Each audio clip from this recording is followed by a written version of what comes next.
մենք երեք վերադարձել ենք ուրեմն Ադրբեջան տեղի ունեցած հերթական այցելությունից, խաղաղության կամուրջ նախաձեռնության հերթական հանդիպումից։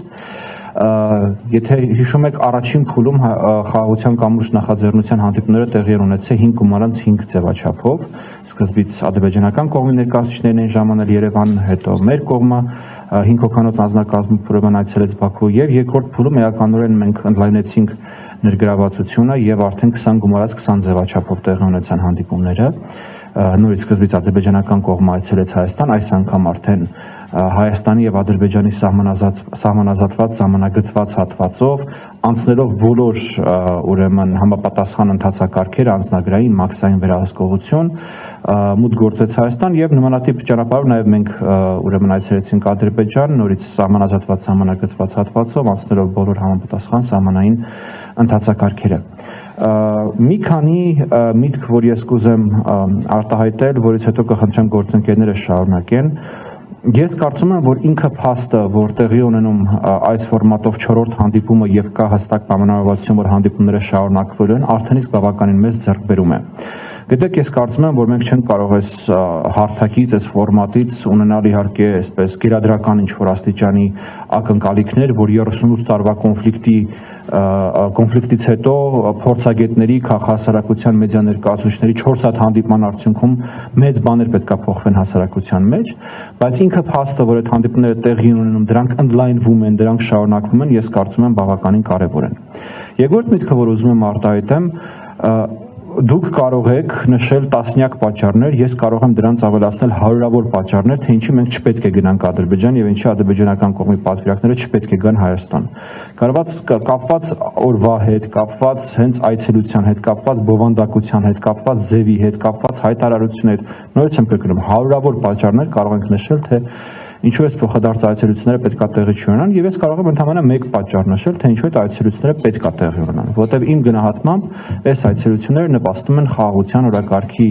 առաջ մղմանը, նպաստում են Հայաստանի եւ Ադրբեջանի հասարակությունների միջև խաղաղության հաստատմանը եւ ինչ-որ չափով աջակցում են նաեւ երկու երկրների իշխանությունների կողմից առաջ մղվող խաղաղության օրակարգին։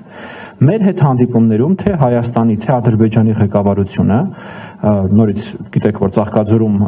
ուրեմն հանդիպում էր տեղի ունեցել Հայաստանի պետական պաշտոնյաների հետ, Ադրբեջանի տեղի ունեցել իրենց պետական պաշտոնյայի հետ հանդիպում, երկու երկրների ուրեմն պետական պաշտոնյաներն մեզ վստահեցնում են, մեզ ուրեմն տեղեկացնում են, հորդորում են, համոզում են, որ Հայաստանի եւ Ադրբեջանի մեջ արդեն իսկ կա խաղաղություն, խաղաղությունն արդեն իսկ հաստատվել է, այդ խաղաղությունը հիմա ընդլայնման, խորացման փուլում է։ Ու սա երևի թե կարևոր է, որովհետև մենք շատ հաճախ խոսելով դետալներից, շատ հաճախ խոսելով process-ից, շատ հաճախ խոսելով ուրեմն մեր ամենօրյա լրահոսից ընդհանուր պատկերը ինչ որ չափով լողոզում ենք կամ մոռանում ենք։ Սա ասելով երրորդ ուրեմն միտքը, որ ուզում եմ արտահայտել, մեզ շատ հաճախ մեղադրում են, չգիտեմ, մոռացության, ներելու, ուրեմն, չգիտեմ, ողբերգությունը մոռացության տալու, ուրանալու։ Ես ուզում եմ, թեպետ սրա մասին բազմիցս ենք խոսել, բայց եւս մեկ անգամ այս հարցին անդրադառնալ, խաղաղության կամուրջ նախաձեռնությունը անցյալը մոռանալու, ուրանալու, փոխելու, սրբագրելու, խմբագրելու մասին չէ։ Խաղաղության կամուրջ նախաձեռնությունը արկա նարատիվների, արկա պատմության, արկա իրականության կողքին նոր նարատիվներ, նոր հնարավորություններ ձևավորելու մասին է։ Կհաջողվի այն թե ոչ, բնականաբար որևէ մեկը երաշխիք չի կարող տալ, ինչպես եւ չի կարող երաշխիք տալ խաղաղության գործընթացի հաջողել չհաջողելու վերաբերյալ, որովհետեւ դա էլ իր հերթին կապված է բազմաթիվ գործընթացների հետ։ Մի բան ուղղակի հաստատ է, որ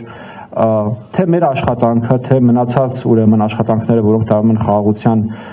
ուրեմն հաստատման ուղղությամբ, երաշխավորված չեն հաջողության, բայց երաշխավորված է, որ եթե այդ աշխատանքները չեն տարվում, ապա խաղաղություն երբեք չի լինելու։